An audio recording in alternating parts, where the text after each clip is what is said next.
Then they came to the other side of the sea, to the country of Garden. I can never pronounce these names. Garadenes.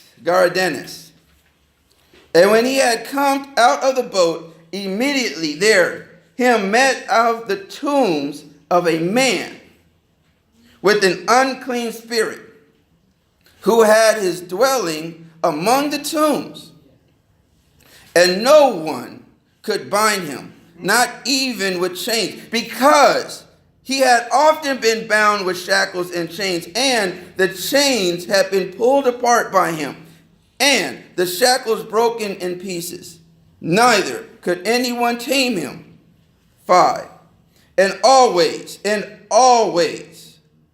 night and day, he was in the mountains and the tombs, crying out and cutting himself. And always, when? How long? How many times? Always, night and day, he was in the mountains and in the tombs, crying out and cutting himself with stones. Okay, that was a short little meditation, but you kind of get the idea. Did God talk to anyone there? Give me something that you kind of was milling around. What were the feelings or the emotions that you felt as you were going through this? Can we get on the mic? Yeah.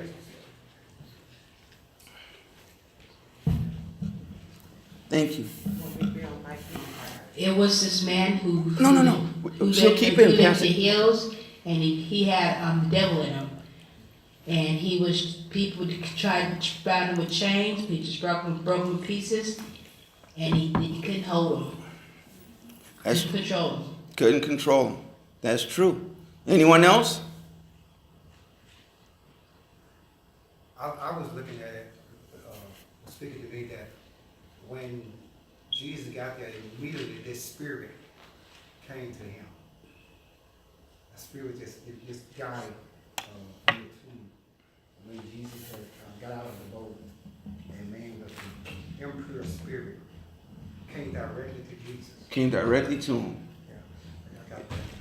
Yeah, Yeah, that is so true. Right. The man with the unclean spirit came directly to Jesus. That is so powerful.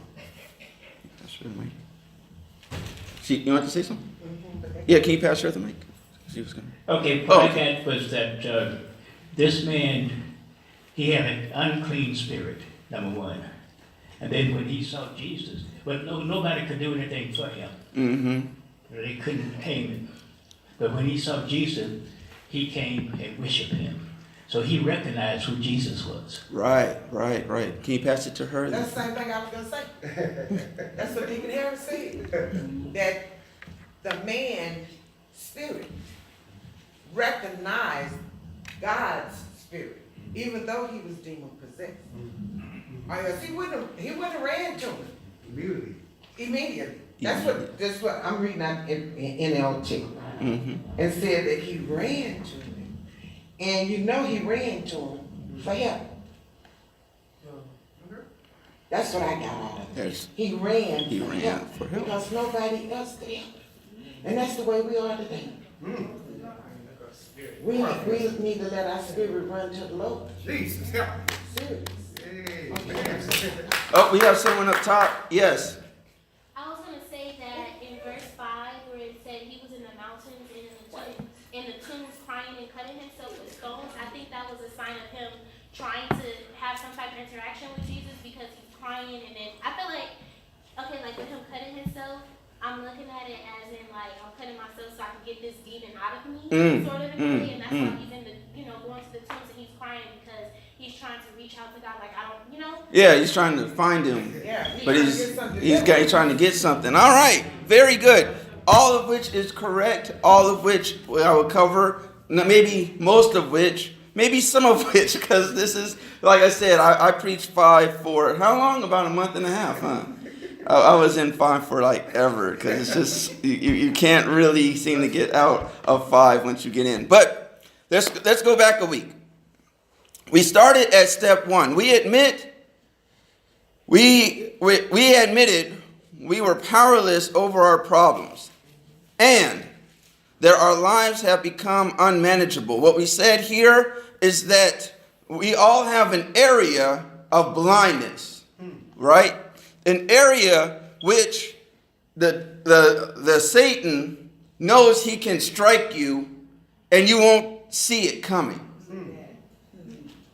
It's an area of weakness, which we consider to be what? What is the word? A stronghold.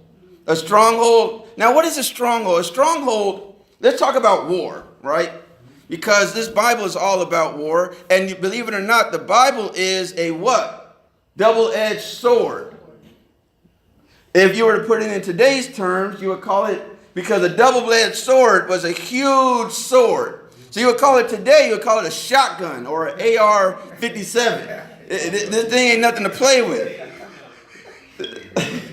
Double-out shotgun. Buckshot. Right to the heart. Pow!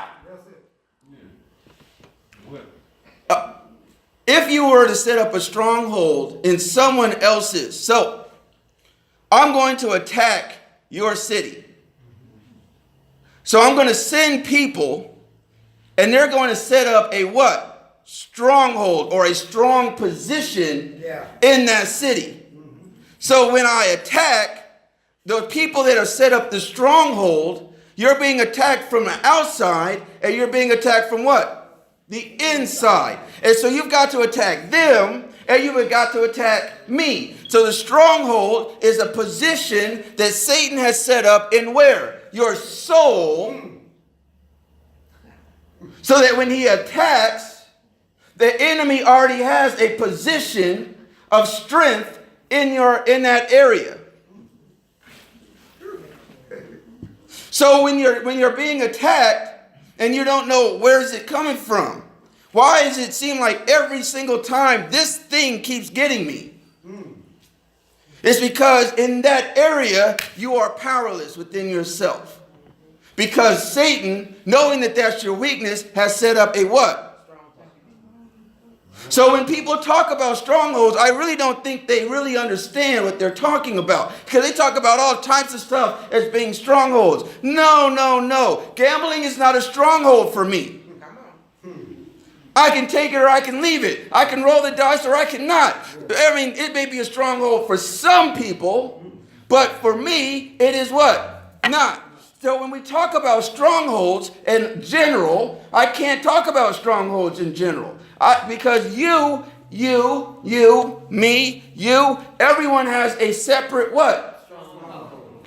But I know that the root of the stronghold comes from what?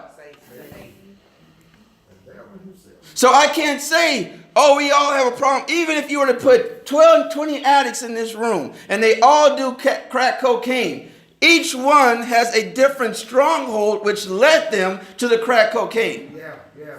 But we all look at them, oh, you're all smoking crack. No. They all smoke crack, which is the stem of the tree. But the root of the tree is something completely different.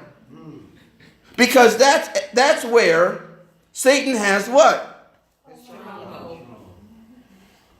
That's why in that area, it has become powerless and we are unmanageable. And if you allow that unmanageable area to get out of control, which you can't control, it will eventually what? Take over. And make your whole life unmanageable. That's where we found Samson. Right? 99% of Samson was great. He was living the life of vows that most people can only live for how long? 30 days, 3 months. 3 days, 30 months. And some people can't even do that. So they had a ritual to do what? Get out early. He did it for how long? About 20 years. We know that he must have held to it because he never lost the connection to what? God. So we know that he must have held to this rigorous lifestyle. But this one area. Yes, Lord. This one area, Send him all the way down. Women. That was his stronghold. That was his stronghold. Women. So, how did he get out of it? How did he get out of it? Prayer. Yeah. Pray. He prayed to who? God. In his what? In his weakness. In his darkest moment.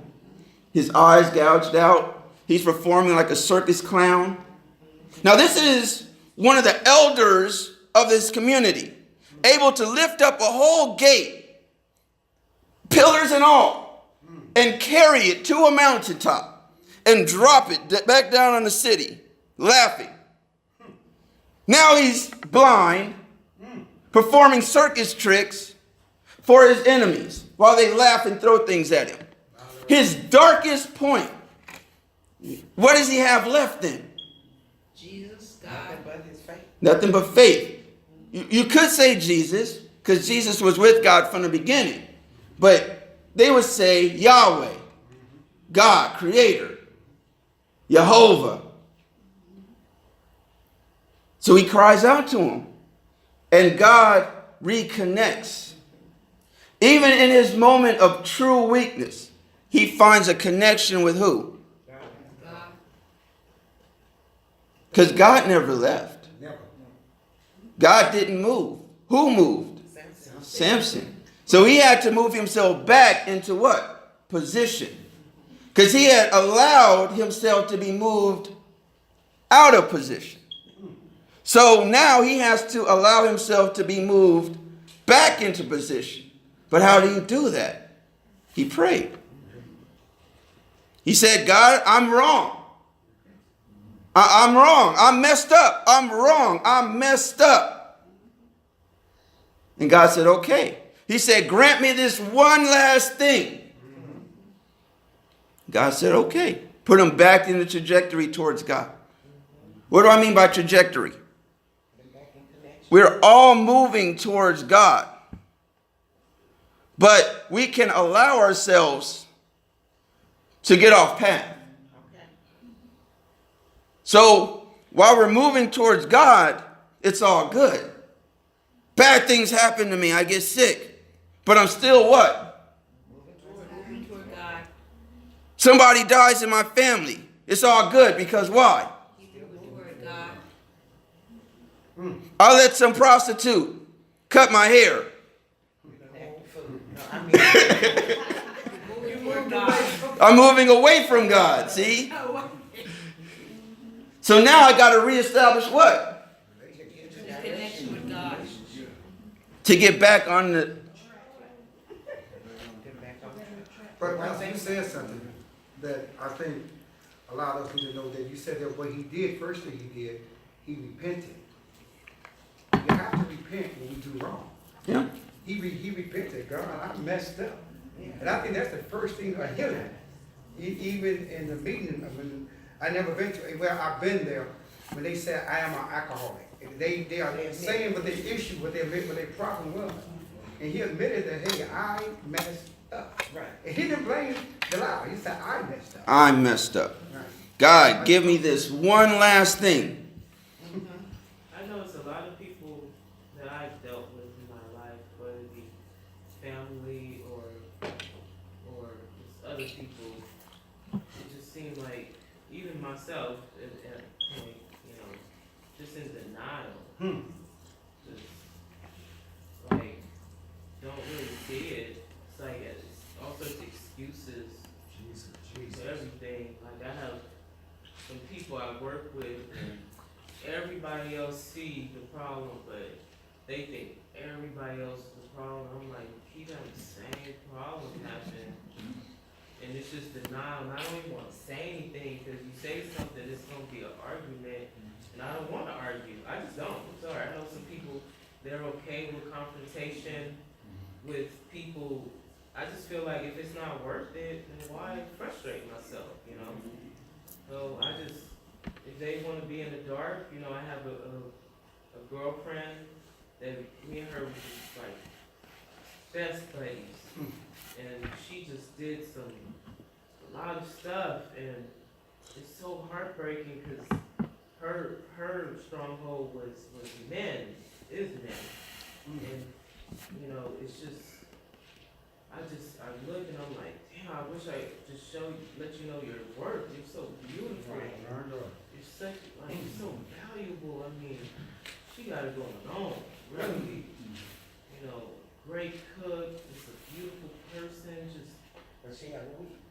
Yeah, I just wish I could just bring a person to her like, boom, here you go. And I tried, but I guess they weren't. So I guess, you know, they weren't rough enough to watch it. they weren't rough and tumble enough. She still want that bad. Yeah. She'll learn. I have a question. You were speaking about Satan setting up the stronghold. Now, I was taught that Satan can't get to you unless you allow him. Is that true or not? There is a struggle within every human being that's alive. Every human being that's alive. Every human being, Paul talks about it a lot. Every human being has two natures within us. There is a nature that wants to lead us towards God. And then there's another nature that wants to lead us towards sin. Because sin is pleasure. God is pleasure too. But it is a pleasure of denial. The pleasure of denial. Yes, that means I don't have sex with her and I'm having pleasure because I don't have a baby now out of wedlock. You see, within the law, there is joy. Outside of the law, there is a different type of joy. But that's a joy that will destroy you. So it's not really joy, it's just pleasure. But in that, there's two competing natures. Do you understand? You get me? I understand that. So, I understand that. Satan, because we're born with that sin nature, Satan sets up a stronghold in which nature? The sin nature. And that's not going to depart ever. So, you don't have to fall into the sin nature. That's your choice. You see what I mean? So, but the stronghold you're born with. You are never going to depart from that. You will have problems with your flesh till the day you die. You will have a stronghold. But you don't have to give in to your stronghold every time it comes. That's where the God nature comes in. So to answer your question, yes, God always gives you a way out. You could hang up the phone. You could simply not do it. God will give you a way out. God will send you an angel. God, an angel meaning what? Remember we talked about that last week. Is it some angelic thing? Oh, no. An angel could be a person that calls you at that one moment. And you're like, dang. You answer the phone and then now you've got a choice. Right. That's God. That's the God nature. Saying don't do that. Pricking you. My favorite passage is, it's so hard to kick against the prick. But that doesn't mean that you can deny the sin nature. So often Christians want to deny, because I found Christ, I'm now strong and I'm never going to. No. We are born with a sin nature. And those two natures, it is the beauty of life that those two natures are constantly fighting with each other. Constantly attacking each other. Constantly going back and forth. That's right. In the sin nature is the stronghold. And you're not going to touch that. You break that stronghold, and Satan will do what? Give you another one. Because if you don't have a stronghold, then you've made it. You've achieved. You've gone home. You've gone home. You've gone pure spirit. You've gone to be with the Lord. You've gotten rid of your flesh. When I picture heaven, I picture human beings like you and I walking around, but without the strain and the pressure of sin. Oh, thank you, Lord. Ooh, Lord Jesus. Thank you. We are walking around, but we no longer have that conflict Yes, sir. because we have succeeded and moved on. But until that time, you can't say we can conquer Satan. We cannot. We can conquer him in that moment. We can say, okay, I'm not going to give in right now, and move on. You can go this way. You can go that way. You've got choices. You can go with the angel that God sends you. God opens a door. You can walk through that door. But to say, I've walked through the door, now I'm strong, that's when you're weak. All right. Because you say, I'm too strong now. God will protect me. I'll never have any problems again. I just got baptized. That's the thing. I love new Christians. They get baptized and they're ready to rock. They're on fire. I'm like, yeah, let's go. And then I'm just waiting 6 months. Yeah. But you told me I never said that. Right. That's right. Your battle just began. Your battle just beginning. Matter of fact, it's getting better now. Come on. Because before, All right. you've taken me off the path, but I'm all right. Why do people reject Jesus? No, not true. They reject Jesus because they do believe him. They do believe Jesus. But if I believe Jesus, that means I have to do what? Change my whole life. I don't want to change this stuff. So I'm going to reject. That's what it is. That's true. That's why they don't want to go to church. Not realizing they the church. I want to do it. Like, I know some girls that I work with, some of them prostitutes. I'm like, when you go to church? Oh, I don't want to go to. Why? You can go. Oh, They not I'm ready. doing this. You can They still not ready. go. You can still go. Yeah, they can still go. But They scared. eventually, you stand around the fire long enough. It's gonna get all And then all of a sudden they not gonna want to do it, and that's what they don't Well, want see, to. that's They what want to they make that scared. money. It's They easy. They scared. So- They already convicted. Yeah, Am I right or convicted. wrong? That's what I guess. They already convicted. But when you're They convicted, don't want to give in. you choose. They want to give You in. meet Jesus. Paul met Jesus in the road. He could have gave Jesus the middle finger and kept it pushing. Go in and killed all the Christians. No Bible at all. He had a choice when he met Jesus in the road. We're talking about him because what? He chose Jesus. How many other people did Jesus go to in the road? No. Isn't Paul the one that was blind? Yeah. He was Saul. Right. So something had to occur Yeah, exactly. before he accepted Jesus. He accepted Jesus And then became blind. and then was blinded. Okay. He was there. He recognized what he did was wrong. He said, I'm sorry. And then he said, now you're blinded. Go and be led by the same people that you were killing. All right. Yeah. Okay. Yes. Okay. Yeah. And he had to go and be led by those people. Okay. And the people were like, nah, we know you. We ain't going to deal with you. But he's blind. And they had compassion. So he goes to jail. Because they Christians. Okay. So, no, he accepts, and then the pain comes. Excuse me. Yeah. So you're trying to say everybody believes in Jesus? Is that what you're trying to say? Everybody believes in Jesus, sweetie. Everybody. That name, all knees shall bow, and all tongues shall what? Satan in this book, the devil, Come on. the demons, believed in what? Everybody believes, sweetie. We could go all the way back before Christianity. Go all the way back. You name me a society that didn't believe in God. I know a lot of kids that I talk to, they don't believe in God. They know. They tell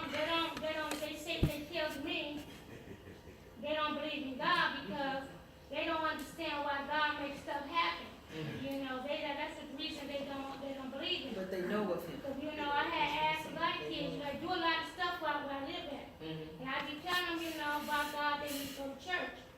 They asked me, well, how do you know how kids can be born with cancer and it's supposed to be God? How can you pray to somebody that you can't see? Exactly. Oh man, we talked about that last week. We talked about that on Sunday. But I'm not gonna go there. This is where I'm gonna go with you. All people, all society, everyone believes in Jesus because Jesus is God. Now here's what I want you to really understand. I don't care if people believe or don't believe within themselves, in their mind. In their mind. I don't care, because God is God and Jesus is Jesus, whether you worship him or don't worship him. But everybody, because of the nature of God in their soul, knows that there's Jesus. Because of the nature. It doesn't matter what you believe, what you say you do. Jesus comes down right now. This whole world kneels. Jesus meets those children in the road, see? You believe that you're supposed to change them. Maybe you're just supposed to plant a seed. There you go. That's what you're doing. My mom planted a seed for 20 years. If my mom had died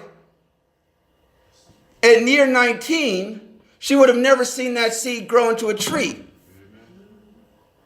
Dr. Dallas Willard planted a seed for 4 years for me to do this. He died before I got here. So for him, it never manifested.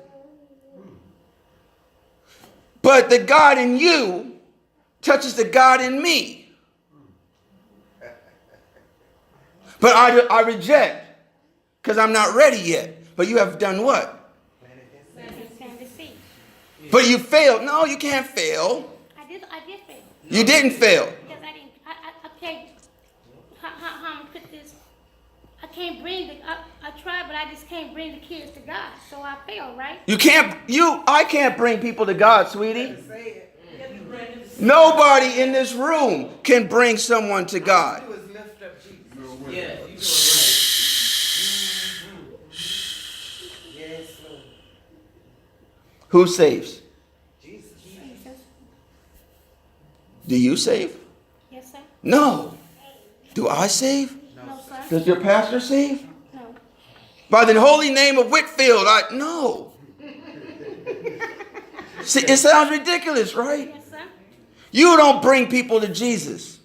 You offer the opportunity. I offer you the chance. When I was young, I didn't want to do ministry. God called me while I was under Bishop Michael Broadus. I went to Bishop and I said, God's called me. I said, I know it. I said, I don't want to do it. I said, I know it. I said, I want to tell you why. I said, why? I said, because I don't want to be responsible for all your souls. I don't want to be responsible for your soul. You know what Bishop said to me? No, sir. He said, give them Jesus and you're done. Say that. Say that. Give them Jesus Amen. and you're done. Amen.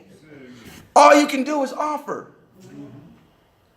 Look, I'm in the water and I'm drowning. You have a life raft. So they come out there and say, No, you don't go out there and save them. What do? You throw the life raft. You go out there and save them. Now there's 2 people in the water drowning. And you drown. I'm sorry. Throw out the lifeline. You throw out the life raft. I'm sorry. I mean, you get what I'm saying? Yes, sir. You throw out the life raft. Now, some fools If they don't catch it, they ain't gonna catch it. They gonna be like, I'm good in this water. And they're gonna drown and die. Some people are gonna be like, I'm not ready to catch it now. Come on. But that life raft is still floating around. And then later, boom, okay. The answer to the question, why are children born with cancer, is, I don't know because I'm not God. How about that? I don't know. But I do know there's a God. And I do know that God has a plan for that child born with cancer. But I don't know what it is because why? You're not God. I'm not God. God has a mind. His mind is an infinite mind. My mind is a finite little pea-brain mind. Come on. My mind can't hold his mind. My Lord today. If God was to explain to me why that child was born in cancer, I probably couldn't even understand it. Because he would talk in infinity. My. He would talk 100 years from now. Jesus. So when people challenge you, what they're really saying is, I want to make you look stupid because I know what you're saying is true. Okay, let it be. I'm not going to play that game with you. Go ahead. But Jesus is waiting on you. And when you get sick, Jesus is waiting on you. When you get shot, Jesus is waiting on you. When you get in trouble, guess what? Oh, he don't know now. You don't know now. I said to my mom when I was a little boy, about my boy's age. My mom used to read to me the Bible every night. I said, Mom, why you do this? It's a waste of my time. Mom says, because you need to know. I said, well, why do I need to know? How do you know that God is real? I said to my mom, because that's who I was as a little boy. My mom looked at me and said, boy, you'll never know until you know. Okay. And then when you know, you can't step back. But I can't explain it to you. Why? Because she don't. God came to her. She's planting seed. She's planting a seed. All you're supposed to do is plant a seed. You plant it. He waters it. He watches it grow. She tends it. You may die before that tree. But who planted it?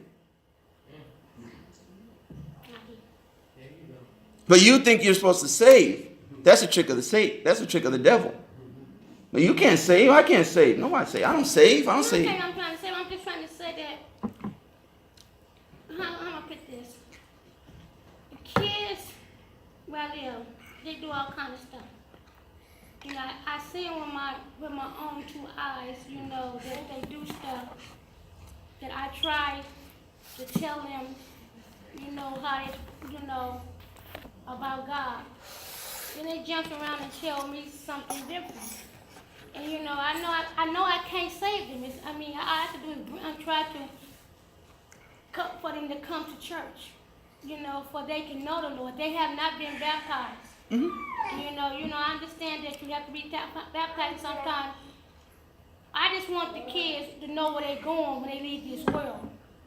Where I live better because they do stuff. I'm not gonna tell what they be doing. Yeah, but they do all kinds of stuff. Well, let me tell you. When I was young, I did stuff. I ran with the crew. I founded a crew. My crew was one of the worst crews in that neighborhood. My name rang sometimes through the streets. When I went to USC, they were looking for me. The only reason why they didn't find me was because I was in student housing. My homeboy called me up and he said, Aaron, don't come back for another year. Don't come to your grandmama's house.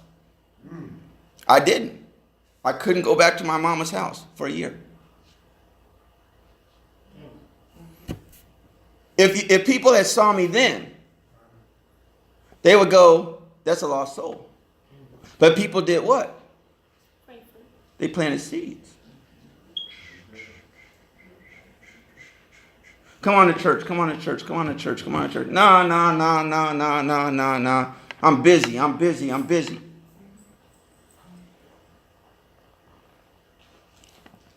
Let's go to 5 then. Because 5, Jesus is faced with what? In 5, Jesus is faced with what? Who comes to him? In 5, Jesus is faced with what? The demon, not the man. The man was being controlled by what? The demon. So the man was not under his own power. So the demon recognized the majesty of God. The man was so sick that he could not ask for help. Right. Read it. Read it. Read it all the way up until... Read it all the way up until 8. The man never asked for help because he's so sick. He's too sick to ask for help. He's too sick to even know that he's sick. This is a study in addiction. Why? Because some of us are so sick that we don't even know that we're sick. Well,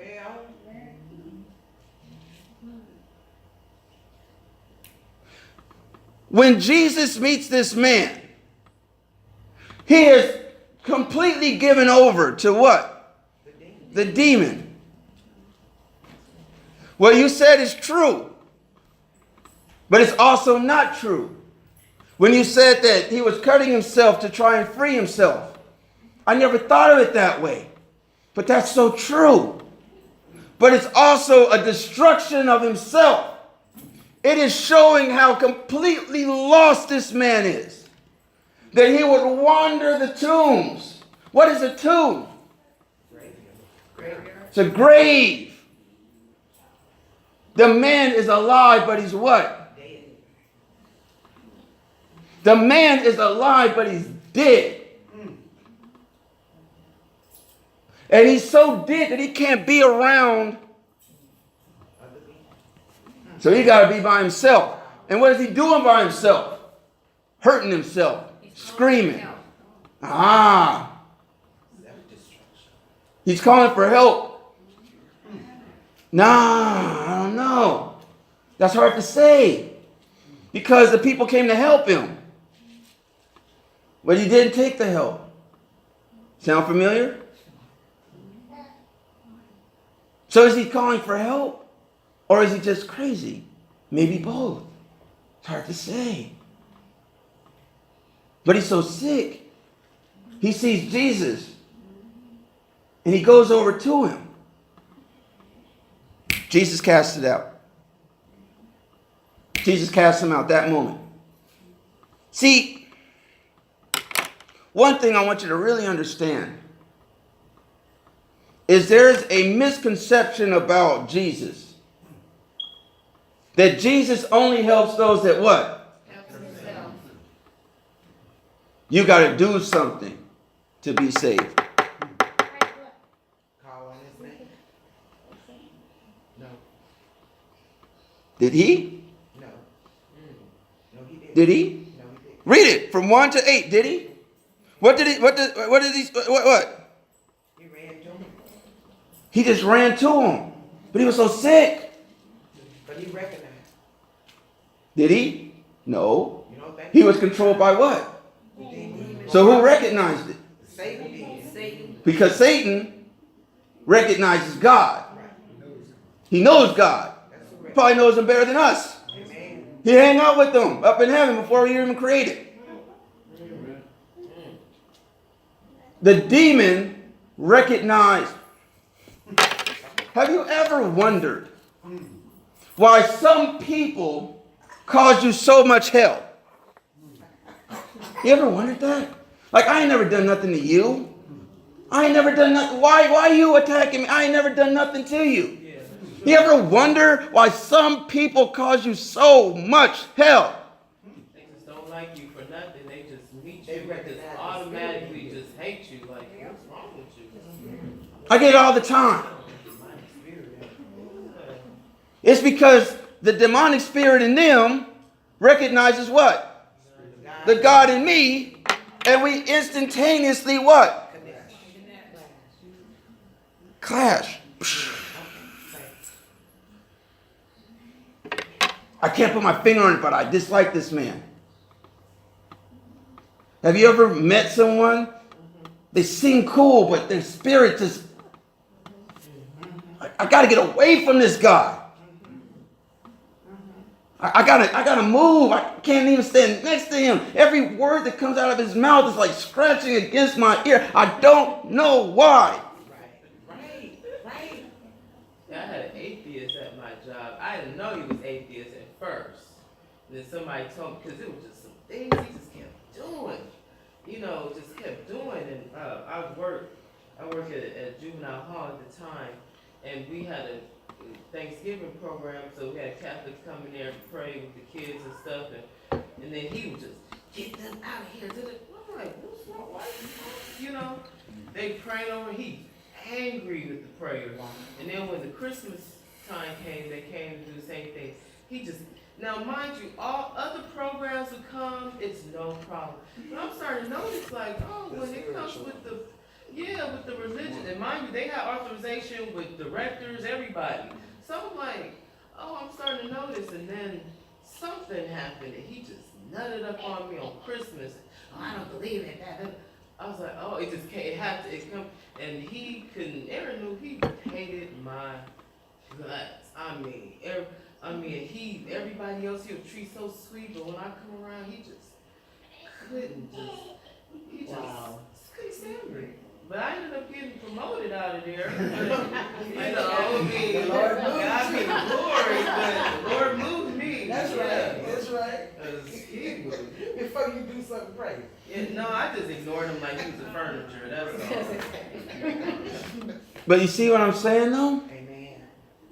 That's why when you ask me, are there atheists? There's no such thing. Atheists doesn't mean anything to me.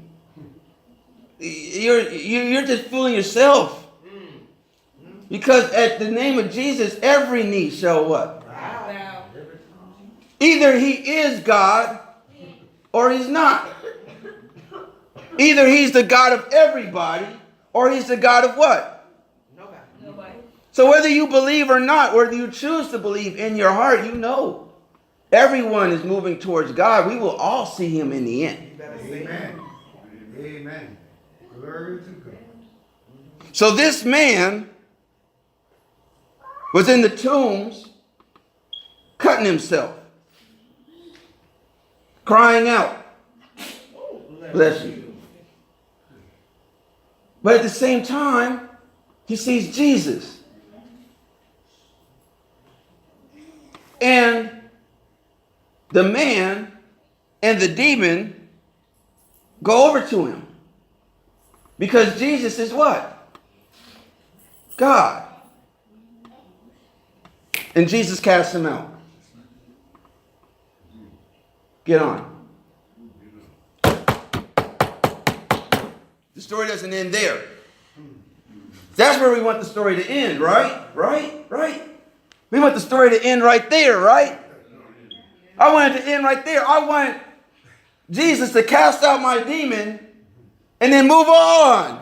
And I live a happy ever life, right? And the sun sets and the credits roll and I'm feeling good. Does it end there? You still got a whole nother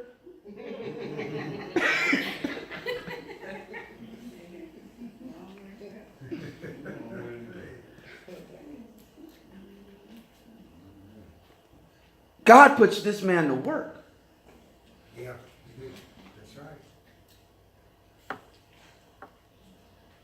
Why was he filled with demons then? I want you to really think about this.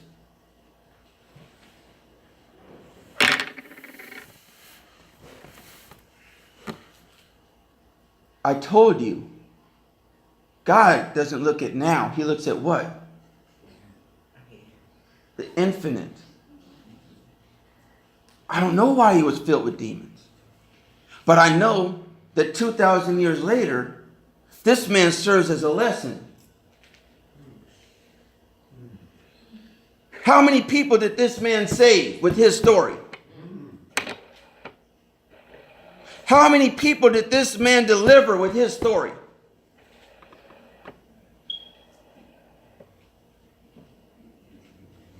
He was the people that saw him. Yeah. Your pastor read it. They were like, who is this man that can deliver? Because I saw him doing what? He saw doing damage to himself. I mean, I can imagine. I like to put myself in that place for that moment. Whenever I read, I like to put myself, and I like to think, like I was the man that tried to wrap the chains around him and watched him break the chains. I was the man that was trying to tell him, hey man, get your life together. And now look. Who can do that? Jesus. But that's not the end of the story, see? Because after you get delivered comes what? The work. We all want to end at the scene with Paul. We go back to Paul, where Jesus meets him on the end of the road, and then that's it. Boom! Paul lives a happy life. He starts to party. He starts to have a good time. He starts to hang out. Is that true? What happens to Paul afterwards? Yes, sir. He had to pay. Now he's been hunted. Paul paid. Yes, sir. Paul died a horrible death. Yes, sir. But he said, this is the most glorious death. I wouldn't choose anything else. Why? Chills in your body. After the deliverance comes what? The work. Why are you a Christian? To do the work. Why are you a Christian? Yes, sir. To do the work. If you're not doing the work, then what are you a Christian for? Hey. This man gets delivered. He recognizes the deliverance. He recognizes the deliverer. And he instantaneously drops everything and goes to run after him and says, I want to follow you to the end of the world. Wherever you're going, I want to go. And Jesus tells him what? No.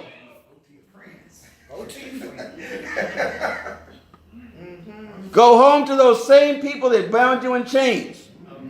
Go home to those same people that bound you in chains and couldn't do it. Go home to those same people that watched you cut yourself. Go home to the same people that watched you screaming up there in the tombs. Go home to those same people and now be what? A testimony.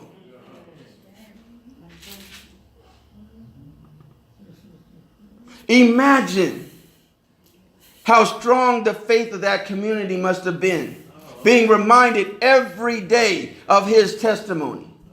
Every time that man gets up and goes to the store without screaming, somebody's looking like, That's him.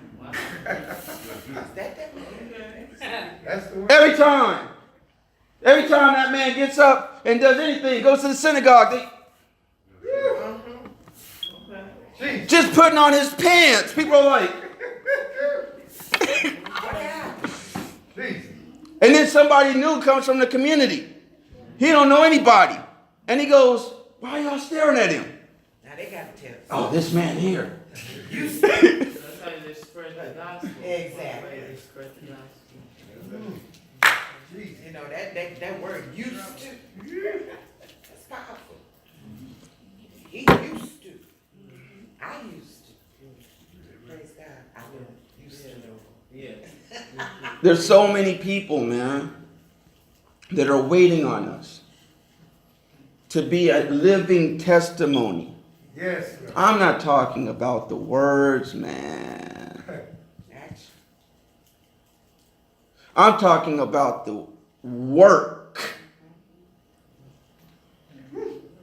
Say it. The work. Because the work will not save you. The work will save someone else. But we don't save people. But we give them. The seed. But I can't plant a seed If I don't do no work. if I don't do the work. Okay. That's right. That's right. Planting the seed is the word. Bless you. Bless you, Father. So as we get delivered,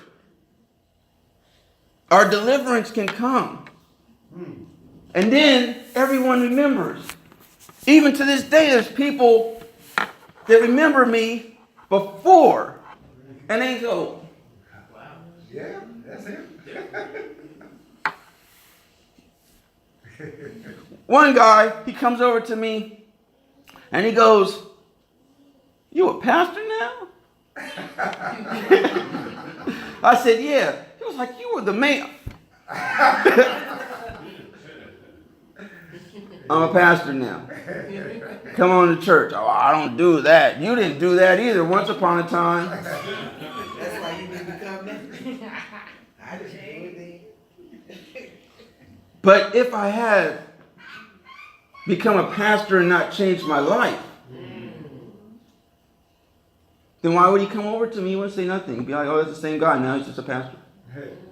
It's the change in my life. So when we talk about, go back to your question, Satan setting up a stronghold. Yeah. God will break that stronghold. Of course, Satan will replace it with another one. Yeah. But that broken stronghold is now a what? Testimony. And he says, Do we have time for more questions? I have a question. no, but go for it. So just like how, God gives us gifts and Satan doesn't know, God's plan because that's God's plan. So, but once, it's revealed, then that's when he knows and he can start plotting. Is that the same way for sin or what we are thorns? Like, is it something that God knows about and then, somehow Satan finds out and then because, because there's some things it's like, once you get over it, it's like, okay, it's over. And then it's like, I don't know. That was one question when you said that. I was wondering, does he know ahead of time the thorns? So God is infinite. So God knows you better than you know yourself. So he knows the thorn you have now and the thorn you're going to have tomorrow. God knows. Jesus knows. That's why he sends you what? A way out. You can choose to take it, choose not to take it. Satan also knows. You say, how does Satan know? I don't know. That's divine stuff. But Satan has an army. He has people assigned to each one of us. People. I didn't say demons. What did I say? People. Doing the task of Satan. Ruining. Pushing. Call him right now. Call him right now. I don't know. You were just running through my mind. And I had to call you and tell you all this thing. Oh, you did? Thank you. Why don't we go do... No. How did they know? People. He has demons too. But I'm talking about what? People. Assigned to me to destroy. And once that person leaves, guess what? Here comes another person on that assignment. He checks in. They tag out. Another guy comes right on in. Because Satan has minions, people that are working, helping them out. See if you can get it. I couldn't do it. See if you can get it. Yeah, go get him. Go. Yeah. But he received this power from God, right? Who? Satan. Satan.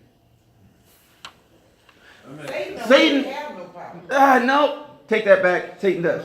But here's what I'm going to say. Here's what I'm going to say to answer that question. God created the world, and he had Satan as his right-hand man.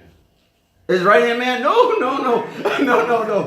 You're getting, oh man, you're getting me into this thick theological thing. And I told you, I'm trying to get you out.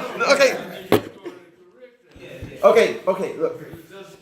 Okay, I'm going to break it down, okay? But then I have to stop. But now without answering my question. You gotta do it.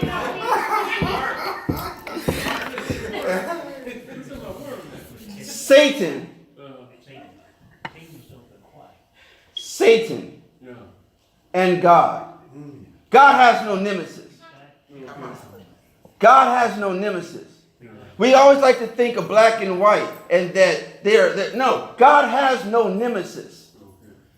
We have a nemesis. But God is infinite. God allows for a short amount of time in his mind. He allows